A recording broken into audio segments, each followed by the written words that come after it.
To make switching to the new Boost Mobile risk-free, we're offering a 30-day money-back guarantee. So why wouldn't you switch from Verizon or T-Mobile? Because you have nothing to lose. Boost Mobile is offering a 30-day money-back guarantee. No, I asked why wouldn't you switch from Verizon or T-Mobile? Oh. Wouldn't. Because you love wasting money as a way to punish yourself because your mother never showed you enough love as a child? Whoa. Easy there. Yeah. Applies to online activations. Requires port in and auto pay. Customers activating in stores may be charged non-refundable activation fees.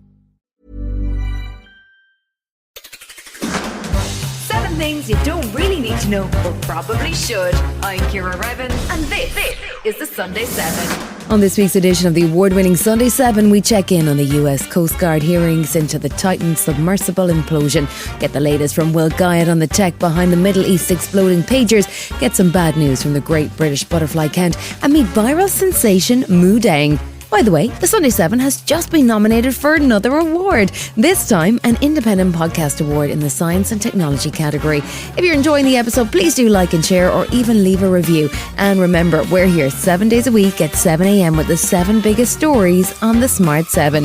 But first, on this day in 1955, the first British commercial television service launched in the London area. The first ITV broadcast also included the UK's first ever TV ad from the Gibbs toothpaste, which showcased a tube of toothpaste in a block of ice. Not sure why, maybe they thought it looked cool. Monday saw a public inquiry begin into the catastrophic final voyage of the Titan Submersible that imploded, killing 5 people back in June 2023. The US Coast Guard is holding hearings that are expected to last for 2 weeks, hearing evidence from experts and from employees at Oceangate, the company behind the craft whose CEO, Stockton Rush, was amongst those killed. Former Oceangate Technical Director David Lochridge was damning in his assessment of the Titan Submersible. He says he flagged concerns about both the design and the choice of material for a craft that was intended to dive to great depths multiple times. For me, this was my opportunity, being asked to do it prior to the sub being handed over, and abomination of a sub. But prior to that being handed over, this was my opportunity to raise everything that I had seen during the build and the final build of Titan. They reused these domes, they reused these ceiling faces. They reused the acrylic. They reused the interior. Everything was reused. Repeated exposure to the pressure on a deep sea dive weakens carbon fibre by compressing it, which is why submersibles tend to be made out of resilient metals like titanium, although they are significantly more expensive. Lochridge was equally damning about the former CEO and the culture at Oceangate. Stockton had no experience building submersible. None of them did. None of them were experienced submersible operators. I know the company had been on the go since 2009. There was no experience across the board within that organisation. The sub famously used a PlayStation controller to steer and lacked essential safety systems for exploring the ocean at great depths. Tony Nissen was the lead engineer at Oceangate, and he testified that he had serious doubts about the safety of the vessel. He wanted me to be the pilot that runs the Titanic missions, and I told him I'm not getting in it. And he asked me why, and I said, because the operations crew, I don't trust them. 5 people died in the submarine implosion. Oceangate CEO Stockton Rush, French diving veteran Paul-Henri Narongwit, British explorer Hamish Harding, and British-Pakistani businessman Shahzada Dawood and his son Sulman, who was only 19 years old.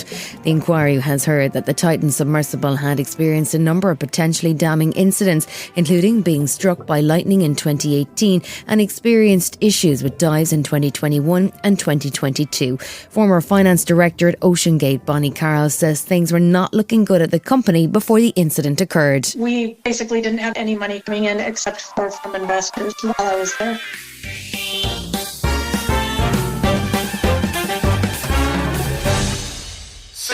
It's been a highly unusual week for tech headlines. The weaponization of pagers and walkie-talkies by what appears to be the Israeli Defense Forces shocked the world and led to dozens of deaths and thousands of injuries. It's essentially a modern-day version of the Trojan horse, but precisely targeted to Hezbollah operatives. And the one question on everyone's lips has been, how did they do it? There's only one man we trust to work out the tech behind what people are calling Operation Grim Beeper, and that's the Smart 7's tech guru, Will Guyatt. So, Will, What do you think happened? This is an audacious story that's caused great disruption within Hezbollah. A report just before the weekend from a surgeon in the Middle East suggested he'd never seen so many severe injuries involving the face and the eyes after these devices exploded. TV's Richard Madeley also got the wrong end of the stick when he suggested that Putin was going to be able to take over our smartphones to do something similar, heating up the battery until it explodes. But that actually ignores the fact that these were pagers and walkie-talkies, devices with tech designs from around 20 years ago and software that couldn't be updated over the internet.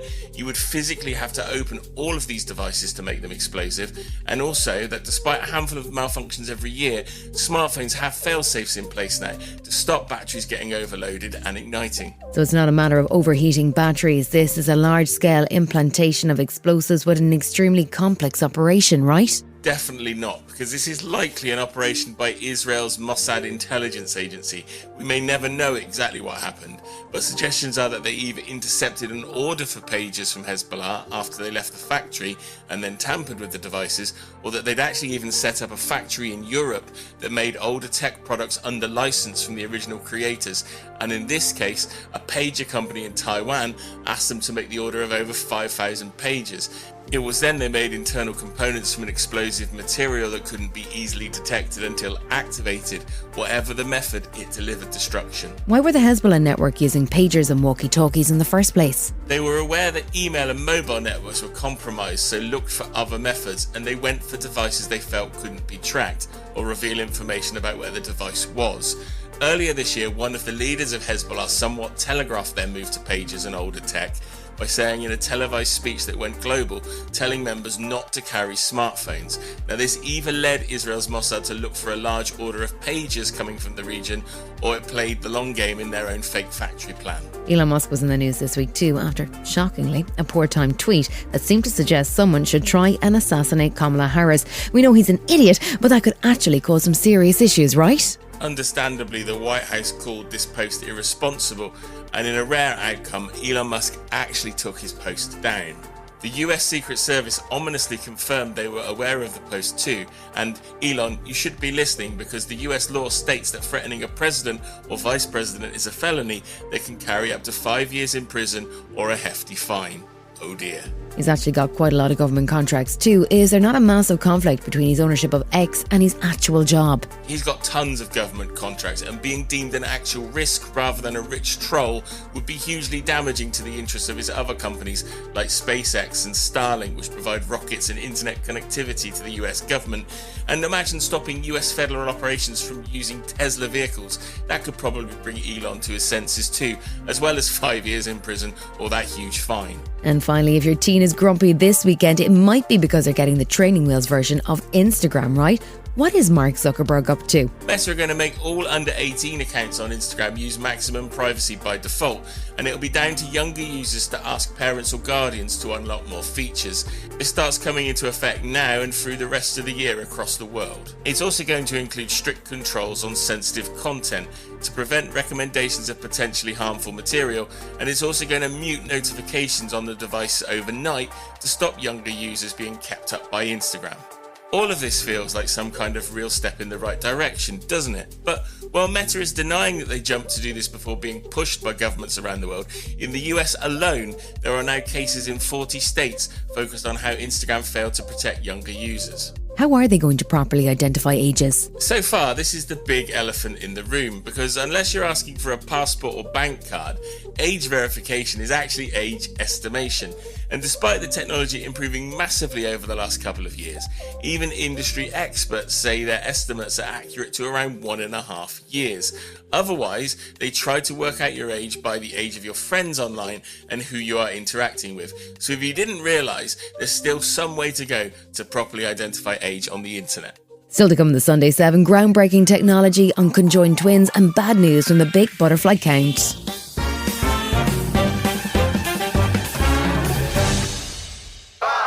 This week saw groundbreaking use of technology in an operation carried out by a leading British surgeon in Pakistan. Professor Noor Jeelani of Great Ormond Street Hospital carried out a 14-hour operation to separate conjoined 1-year-old twin girls Mina and Miral. The complex procedure was carried out with the help of what is called mixed reality technologies, as the surgical team built a 3D model of the girls' cranium to assist in the safe separation of blood vessels and brain tissue. Both girls are doing well and can be expected to live normal lives after the procedure. Professor Jeelani told Channel 5 News that the improvement in the technologies has made complex operations easier to complete successfully. Technology plays a big role here. So we did our first separation back in 2006, and this was the 8th one. And when you analyse our cases, with every separation that we've done, we've used better techniques, better information, better technology and better results. And, whilst we focus on these super complex cases rightly, the work that really feeds into this is the decades of work that we do at Great Ormond Street Hospital and other institutions. It's the research we do at UCL and other institutions. All of that comes together to feed into these super complex cases. And then the technology that we develop for these super complex cases feeds into the more routine operations that we do within the NHS and beyond. So, whilst this work, rightly we highlight 2 children at a time, this work enables a better outcome for thousands of children around the world.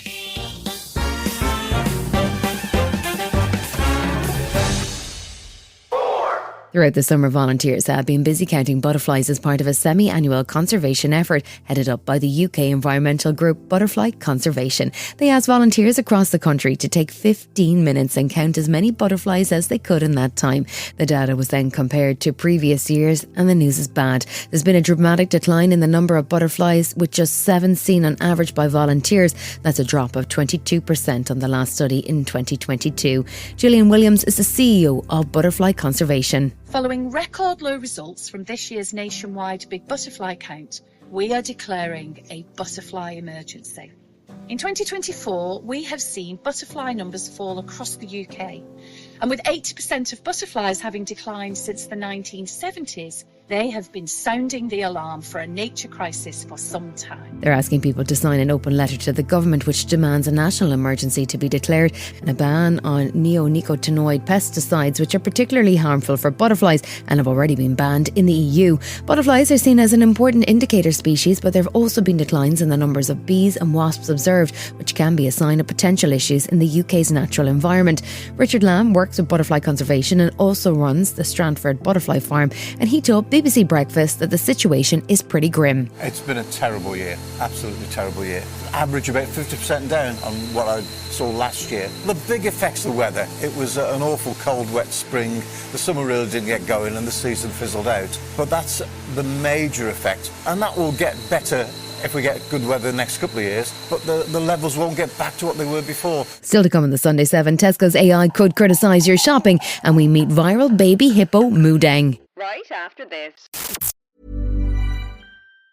The new Boost Mobile network is offering unlimited talk, text, and data for just $25 a month for life. That sounds like a threat. Then how do you think we should say it? Unlimited talk, text, and data for just $25 a month for the rest of your life? I don't know. Until your ultimate demise. What if we just say forever? Okay. $25 a month, forever. Get unlimited talk, text, and data for just $25 a month with Boost Mobile forever. After 30 gigabytes, customers may experience slower speeds. Customers will pay $25 a month as long as they remain active on the Boost Unlimited plan. Welcome back.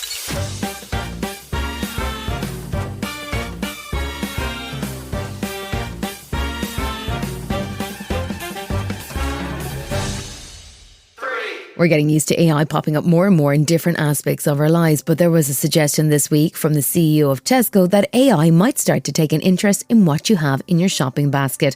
Tesco's Club Card scheme has over 20 million members, and they regularly collect data on what you buy. And Ken suggested at a retail event this week that the chain should start using AI to impact consumer choices. He says they could nudge customers towards deals or towards more healthy options based on their purchase. Nobody wants an automated till shouting, "That's too much salt," all put it back. But Henry Dimbleby is the co-founder of Leon and the author of the UK's National Food Strategy. He says there's evidence that it could have an impact. We talked to the CEO of a supermarket who'd tried to do a similar thing in 5 stores, and they had succeeded in improving the baskets of food that their customers were buying, but all 5 stores lost profitability, so they couldn't roll it out. So I think what he's alluding to there by saying we need help is mandatory reporting of the data, of the health data, which was one of my recommendations, and then create a regulatory playing field. So Sajid Javid, before he resigned, was about to launch a piece of work which will be in the Department for Health about how you could take exactly what he's referring to, the healthiness of the baskets that food companies are serving, and then put in place incentives so that all of them had to improve that over time. So it wasn't just Tesco who would be hurting their own profits, everyone would have to do it. Silkie Carlo is the director of UK civil liberties group Big Brother Watch. They work to push back on surveillance and privacy intrusions by companies and governments. And Silkie says this is the kind of data usage that people just won't like. I think a lot of people will find the idea of Tesco using AI to scan their baskets and cast judgment on what they're buying to be absolutely chilling and appalling. And really there is no real choice as to whether or not to use a club card these days, because the discounts that are offered only to people who have a club card can be up to 50%.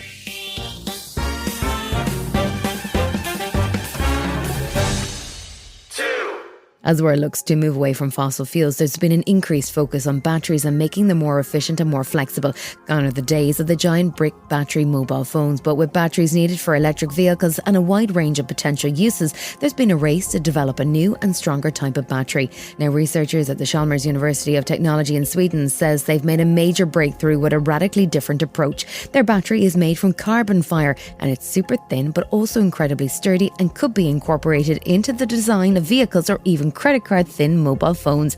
Leif is a lead researcher at Chalmers University. The reason for using carbon fibers is that they lend themselves to serve both purposes, to store energy as an electrode in a battery and to carry load as a reinforcement. So you think about it, if you have a car today, for instance, if you think about the long-term application of these, you actually have batteries, and you need to have additional batteries to get reasonable range because of the weight of the car and the batteries. So the batteries provide additional weight, like a structural parasite. But here you could actually, by replacing the monofunctional battery and the monofunctional structural component with a material that play both roles, you can actually reduce the amount of material and the mass in the car significantly. He's not the only Swede innovating with electricity either. A Swedish electric boat company, Candela, has just set 2 new world records by crossing the Baltic Sea in their new electric hydrofoil vessel.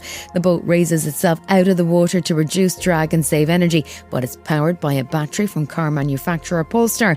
CEO and founder of Candela, Gustav Hasselskog, says it's important to demonstrate the potential of electricity. What we wanted to do was to prove that you can go electric with a ferry all that distance, because in the past those few electric boats and ferries that you see, they tend to go very short distances, and with the technology we have with hydrofoils and a very lightweight design, we can greatly improve the range. So this means we could go all that way.